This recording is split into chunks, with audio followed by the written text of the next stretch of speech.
God, thank God it was all just a dream. I really need some new content.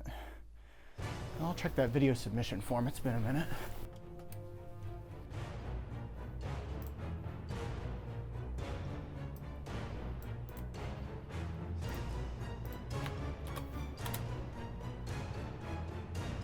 No.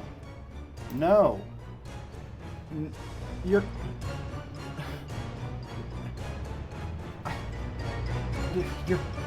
kidding. I thought Debunked was done. Welcome back to Theme Park Nonsense. When I ended the Debunked series about 5 years ago, I stated, now if a specific video comes out that's really bad, Debunked may just come back. And well, I'm sorry to say that that day has come. I really don't want to make more videos like this, but here we are.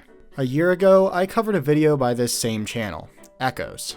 They seem to be an AI-generated channel creating videos similar to Disasterthon, except without any of the effort. Today we'll be looking at sections from several of their videos. In the time since I've covered their channel last, they've uploaded not 1, not 2, not 3, but 8 different videos, all filled with misinformation regarding ride and roller coaster accidents. And if you need any proof that this is an AI channel, just take a look at the naming of all these videos.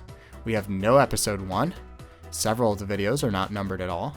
Episode 2 came out after episode 3 and 4, and 2 different videos are labeled as episode 4.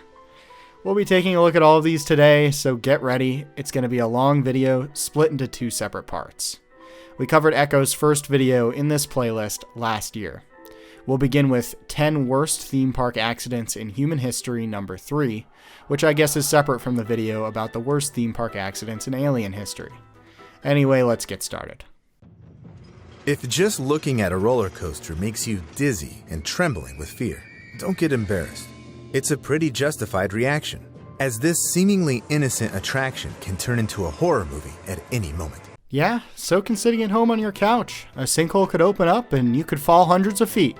Yet you don't see videos about that. In 2019 alone, nearly 1,300 people got injured in American amusement parks. So I found the report that it's pulling this number from, since the creator failed to link it in their own description. It seems that they're pulling this number from an IAAPA injury report from 2021. Indeed, the number of injuries is correct, but the same report also states that those injuries occurred over the course of 1.67 billion rides given in North America in 2019. Injuries also includes ride-related injuries, such as a rider tripping when entering or exiting a ride. So that number is quite inflated. Unfortunately, some of them weren't lucky enough to survive. Now, rides kind of seem to be this deadly game where anyone can lose their life. Here's a chart pulled from the same report showing the overall trend of injuries on rides in North America. Rides have not gotten less safe. They are more safe than ever. Additionally, only 11% of ride injuries in North America were considered serious, meaning the involved had to be taken to the hospital or were killed. Falling off is indeed one of the biggest dangers on rides. Yet, such terrible and unpredictable incidents sometimes happen that it's scary to even talk about them. One of them took place at Schlitterbahn Water Park in Kansas City. A water slide was set up there, which, according to all the laws of common sense, just shouldn't exist. However, the co-owners of the water park, Jeff Henry, along with designer John Shuley, wanted to create the largest and fastest water attraction on Earth. None of them had experience in building such structures. This is technically untrue. Jeff Henry founded NBGS, which invented the water coaster. While it is true that by the time of Varucht they had separated from this company and no longer employed engineers, they did have considerable experience with water coasters. So the men chose the trial and error method. Finally, in 2014, they opened an attraction that could potentially throw visitors from a height of almost 51 meters, and named it Verrückt, meaning crazy in German. In 2 years afterward, perhaps one of the most horrific accidents in the history of amusement parks happened there. The Schwab's family came to Schlitterbahn with their 4 sons. Parents let their 12-year-old Nathan and 10-year-old Caleb go down the highest water slide attraction.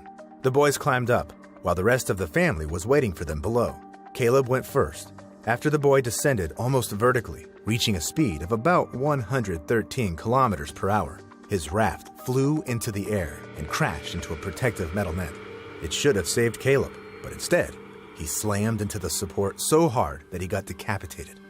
The boy's body and head rolled down to the pool below, where his brothers and mother were waiting for him. This is not true and is an overdramatization of this event that's already plenty serious enough. The rider who was killed was riding with 2 other adults in the front of the raft. While the rider was decapitated, the story of how gruesome it was has been exaggerated by videos like this in order to get more attention. It's honestly really disrespectful. If the Verrückt slide seemed rather extreme to you, in Australia, it was the family river attraction that turned out to be deadly. A terrible tragedy took place in the Dreamworld amusement park on the Gold Coast in Queensland. The place was famous for its unusual family entertainment, a rapid river with stylized banks, which visitors sailed along on special round rafts. The trip took only about 4 minutes, and the speed of movement didn't exceed 45 kilometers per hour, so it was a pretty safe ride. Using the speed of rides to measure their safety is just not going to be very accurate. Looking back at the IAPA data, we can see that family rides account for the majority of injuries in North America, not roller coasters, which statistically travel at a higher speed on average. And no one expected what would happen. In October of 2016, as one of the rafts, with 6 passengers on board, was returning to the final route destination, another empty raft appeared stuck in its path. This shouldn't be a problem, right? Still, the attraction didn't stop. Mere seconds before the tragedy, Kate Goodchild and another passenger threw their children aside. The next moment, the rescued girl and boy were screaming frantically because their mothers were dying before their eyes. 4 adults were injured in the collision and then fell into the river. This is not what happened. The rafts collided at a rather slow speed, but the conveyor did fail to stop. This will be covered in a What Really Happened in the very near future.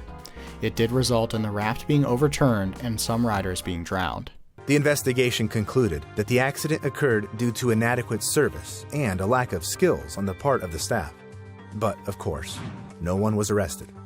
It turns out that the giant entertainment industry, which serves hundreds of millions of people around the world, doesn't make any guarantees that you'll stay alive. For the first time, I can say that this is correct. Instead, you sign a contract when buying a ticket or a pass to any park stating that you are aware that there are inherent risks at amusement parks and that you accept these risks. There are hazards at parks, even with how safe they are, and there are still accidents, and there will likely always be some. Now, many of these accidents are caused by rider behavior, but regardless, as mentioned, they are rare enough that having a "you won't die" guarantee attached to each sold ticket would be a giant waste of time, though perhaps an interesting marketing tactic. Roller coasters still remain the leader among the most dangerous attractions. It would seem that this number of gruesome deaths should be enough to make amusement parks take safety more seriously. Still, the attractions keep attracting an increasing number of accidents. The only difference is that now they are also filmed, like, for example, in Ohio. I love how this accident is just labeled as Ohio. In July of 2017. The attraction called Fireball was a favorite spot for 18-year-old cousins Travis and Mitch Taylor. After a few minutes, their favorite attraction suddenly crashed into a concrete support. The powerful impact tore out a whole row of seats. A few more people's safety belts failed, and they fell from a height of over 6 meters. 7 people got injured, and 1 passenger didn't survive. Fireball was immediately shut down not only at the Ohio State Fair, but throughout the state as well. This again is not true. In the wake of this accident, all KMG Fireballs were shut down at the request of the ride's manufacturer across the entire world. The Fireball was the first ride of its type from KMG in the US. The ride was stored outside, causing water to pool inside of the ride, eventually causing rust to eat away at the supports of the sweep arm where the rider's seats were connected. This resulted in one section of the seats detaching and falling to the ground during a ride cycle. It was indeed an awful accident that killed a rider, and I have a whole video covering it in more detail. The accident would lead to a design change in the KMG Fireball and a new law in Ohio changing how rides are inspected to include more checks for rust and corrosion, among other changes. The owners of the amusement parks decided not to take any risks once again and blamed the attraction's manufacturer for the tragedy. The Ohio State Fair remains one of the largest in the United States, with about 1 million visitors annually. Yet, even if all possible safety rules are followed in amusement parks, something unpredictable can still happen there. For instance, as it happened in September of 2003 in Disneyland, one of the attractions in this legendary amusement park is the bright Big Thunder Mountain Railroad. It's funny how they frame this. Amusements of America, for all of their many flaws, was technically doing every required maintenance procedure according to KMG at the time of the accident. Ironically, Disneyland was not on Big Thunder Mountain prior to its accident. This is not an extreme slide, but a family attraction stylized as a real canyon. On the morning of September 6th, something went completely wrong. The carriage, filled with people, followed its usual route until it reached the dark, narrowed tunnel that is part of the attraction. There, the first car derailed out of the blue, blocking the passage. Some of the frightened passengers were able to get out of the trap on their own, but other people were badly injured, so they desperately called for help. Firefighters arrived at the accident scene in a matter of minutes, followed by ambulances. However, they couldn't reach the affected people. At first, the rescuers wanted to use special mechanical jaws, which were used to get the wounded who were stuck in the wreckage of cars. But the equipment simply wouldn't fit in the narrow tunnel. I think it's hilarious that they can say this while showing footage of 2 grown adults clearly standing in the tunnel just fine. The size of the tunnel was not a factor in this accident at all. The derailment itself was the issue, as it caused the first car to land on the first passenger car. I have a full video covering it in more detail. Let's move on to the next video. Horrific decapitation.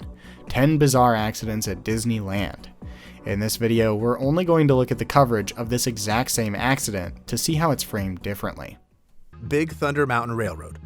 It reached a speed of 58 kilometers per hour, without loops or high drops. Out of the 5 available train cars, Marcelo and Vincent chose the first one, right behind the decorative locomotive. They were having a good time and planning their next move when they heard strange sounds about a third of the way into the ride. The locomotive suddenly stopped. The rear part lifted, struck the ceiling, and toppled onto the first car.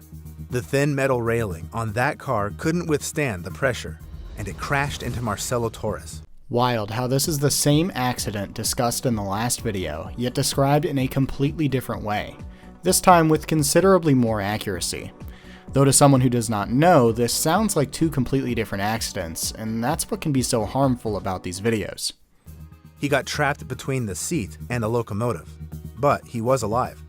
In the accident, 10 other people were injured, including Vincent, who lost consciousness multiple times, not fully comprehending what was happening. Investigators determined that the fatal tragedy occurred because the locomotive's wheels derailed and hit the brakes placed between the tracks.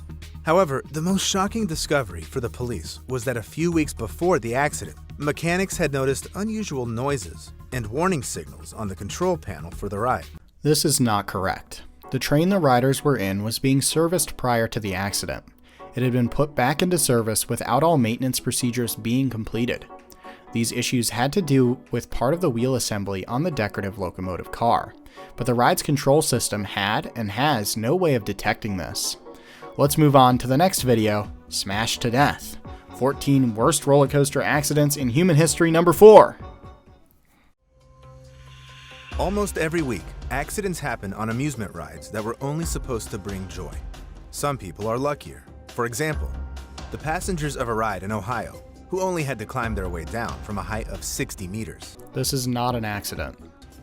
And in Wisconsin, people spent 3 hours hanging upside down from a broken ride. But a real tragedy happened in Florida with a 6-year-old boy who somehow fell off a ride, ending up with a bad injury. The rider in this case stood up.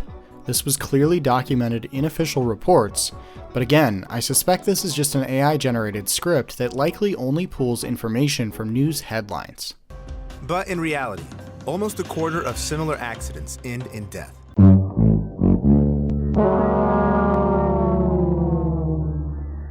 But what horrors are hiding behind the statistics?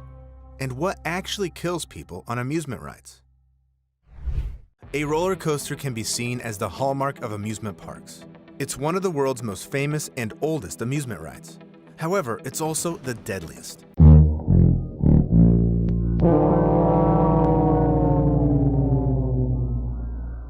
In 10 years, out of all deadly accidents on amusement rides in the US, 73% happened on roller coasters. I tried looking for this, but I was unable to find any report with this information. And obviously, the video does not cite any of its sources, so we're just going to go with ChatGPT citing itself on this one. So, can the old technology be to blame? Since a lot of the rides were built in the 70s and 80s. So even if that were a valid safety concern, which it's not, the majority of roller coasters were built in the last 25 years, at least according to RCDB. Expoland in the Japanese city of Osaka. This gigantic amusement park had been flourishing for 3 decades. But everything changed after the tragedy of May 5th, 2007. Expoland had been struggling a lot prior to this accident. This contributed to the deteriorated condition of this ride, which contributed significantly to the accident. It was Children's Day in Japan, so the park had around 5,000 visitors. Everyone was minding their business on the territory of over 20 hectares, until an amusement ride called Fujin Raijin 2 caught their attention.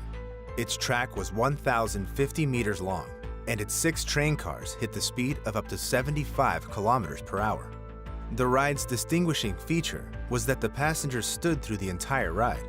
On that horrific day, out of 24 places, 20 were taken. The train cars were already 40 meters above the ground when the park visitors heard a metal scratch and people's screams. Apparently, the Fujin Raijin 2 ride train got derailed, flew 300 meters down the tracks, and finally, one of its sections slammed against the fence. I have a full video covering this accident in more detail, but in brief, the train lost a wheel assembly due to downright insane lack of maintenance. This caused one car to become unstable and tip during the ride layout, crashing into the fence next to the ride. 19-year-old Yoshina Kogawara was squeezed between the seat and the handrail, and when the rescue services arrived, it turned out the girl died on the spot, hitting the fence with her head. The remaining 19 passengers were injured. The dead girl's friend's injuries were the heaviest. The park was immediately closed, and the police started the investigation. The results were shocking. The crash happened because a wheel axle had broken in the ride's second car. But the most horrifying thing is that it wasn't on the list of the ride parts the park employees had to inspect on monthly checkups. It was on the list of items that was to be inspected. The issue came from the fact that it was not being inspected, and when large overhauls were performed, they were done improperly. The wheel axles in the Fuji Raijin 2 cars hadn't been replaced since the ride was opened in 1992. The deadly accident literally destroyed Expoland, and 3 of its employees were prosecuted for professional negligence. And although in 2015, the park reopened without the deadly ride, bad reputation continued haunting the place. The park did reopen after the accident, but that was in 2007. The park closed for good at the end of 2007 and was demolished completely in 2009. It did not reopen after that point. But can these tragedies be blamed solely on old mechanisms? How do we explain accidents that happened very recently? For example, the one at the Mexican La Feria amusement park.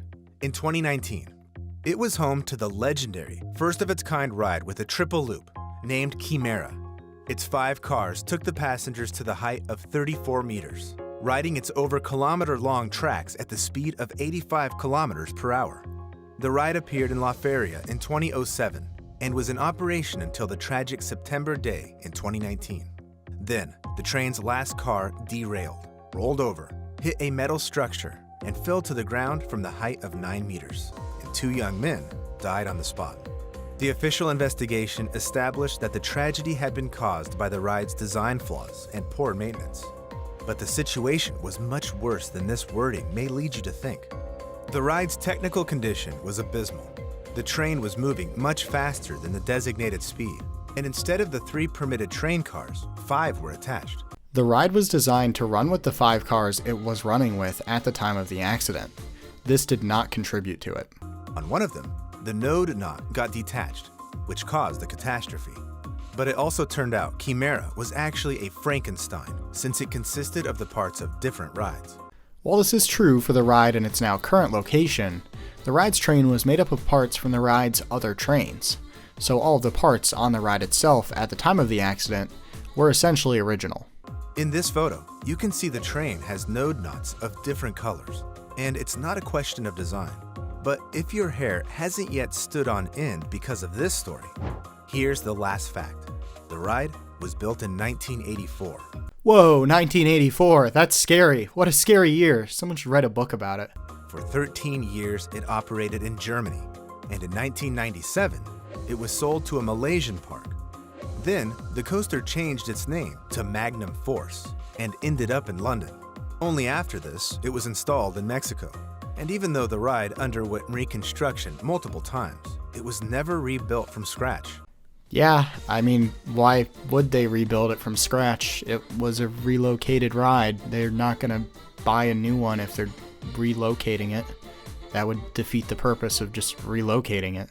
Moreover, it wasn't destroyed after the La Feria tragedy. It just got moved to another place.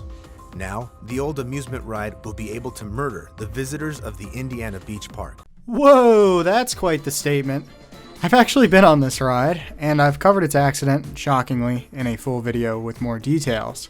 But Indiana Beach uses new trains on this ride that are, 1, maintained, unlike when it was in Mexico, and 2, do not possess the same design flaw. So essentially it prevents this kind of accident from happening again on this ride, and you better believe its new owners are going to do everything in their power to prevent that same kind of accident from happening. Now there's not a whole lot left to comment on in this video, so let's jump into the next one, titled Terribly Injured, 10 Worst Roller Coaster Disasters in Human History Number 2.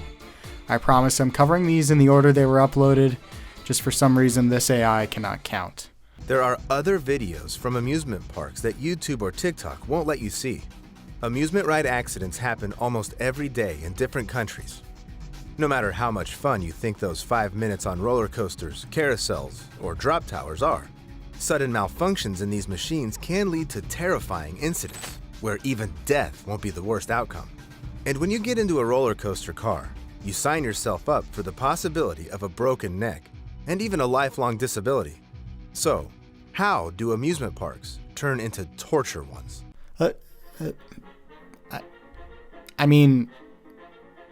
I don't know what to say. Let's just continue. In 2016, doctors Mark Mitchell and David Wardinger did something wild. They 3D printed a transparent kidney and put a stone in it. Then they took it about 20 times to Disney World's Big Thunder Mountain Railroad to see how that stone would handle all those ups and downs. Guess what? In about 2/3 of the cases, the stone came out of the kidney. These doctors even won a Nobel Prize for it. Too bad they didn't hand out an IQ Nobel Prize to some amusement park owners, so that the news of visitors getting hurt on roller coasters would get as much attention as the doctors' groundbreaking research. Because in reality, roller coasters don't heal, they harm. Bro just presented evidence on how roller coasters may actually be beneficial to your health, and is now saying this. Coasters don't heal, they harm. I imagine this will be backed up by talking about some random ride accident that has nothing to do with anything. For example, in 2020, a 30-year-old woman decided to hop on a new ride at Fuji-Q Highland Park in Fuji-Yoshida, Japan. These were the Do-Do-Not-Pa roller coasters, which, unlike regular ones, had a slightly different mechanism. Traditional roller coasters move thanks to gravity, but Do-Do-Don't-Pa's cars could accelerate rapidly and reach almost 180 kilometers per hour in just 1.5 seconds. At that moment, riders experience an insane adrenaline rush, and their hearts race like crazy. The insane twists, high climbs, low drops, and, of course, the incredible acceleration of Do-Do-Not-Pa's cars. Bro said Dodonpa like 7 different ways at this point. Left the visitor in complete awe, but not for long.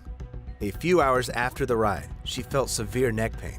So, the woman consulted a doctor, who found fractures in her neck and chest bones. Just a few minutes of fun cost her 2 months of excruciating pain. And injuries like these don't just vanish, they can stick with you for life. Even a minor accident, like slipping, can make things worse. Did they close down the ride after that? Nope. Did they remove the mechanism responsible for the rapid acceleration? Nope again. The park owners decided that the problem wasn't the roller coaster, it was the woman's spine, and it was just weaker than most people's. This was an accurate finding at the time. Later testing, after more complaints of injuries, found that the ride with its current wheels was launching in such a way that it was creating a resonating frequency in some riders' bodies. This was resulting in stronger than designed forces being subjected to riders. With the park unable to go back to the old wheel design that was used prior to this problem, as it would result in too many trains rolling back, they opted to remove the ride in 2021. Down the ride. But remember, these kinds of accidents can happen in just about any city or traveling fair. And it turns out, fractures aren't even the scariest price to pay for extreme thrills. On June 2nd, 2015, 17-year-old Leah Washington and her first date with 18-year-old Joe Pugh. Instead of the usual coffee date, Joe decided to impress Leah with a trip to Alton Towers Amusement Park in Staffordshire, England. The couple stumbled upon the Smiler roller coaster, where the cars go through loops a whopping 14 times. Leah and Joe thought, this is it. The ride was so popular that they stood in line for hours just to get on it.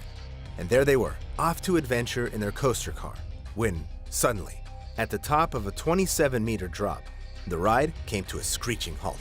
Leah figured it was just a technical glitch that the staff would sort out.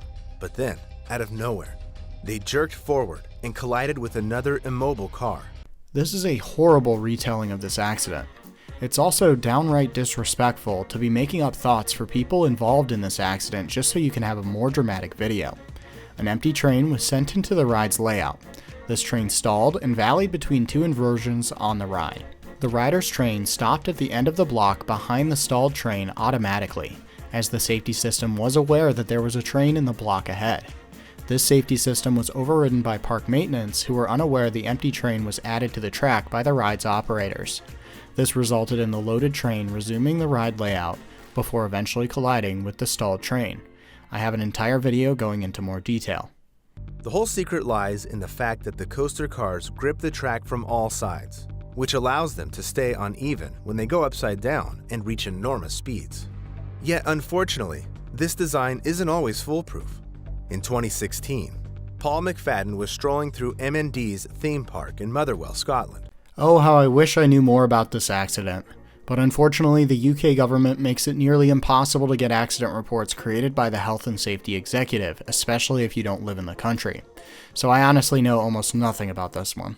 You'd think stories like these would force park owners to learn from others' mistakes and avoid repeating them.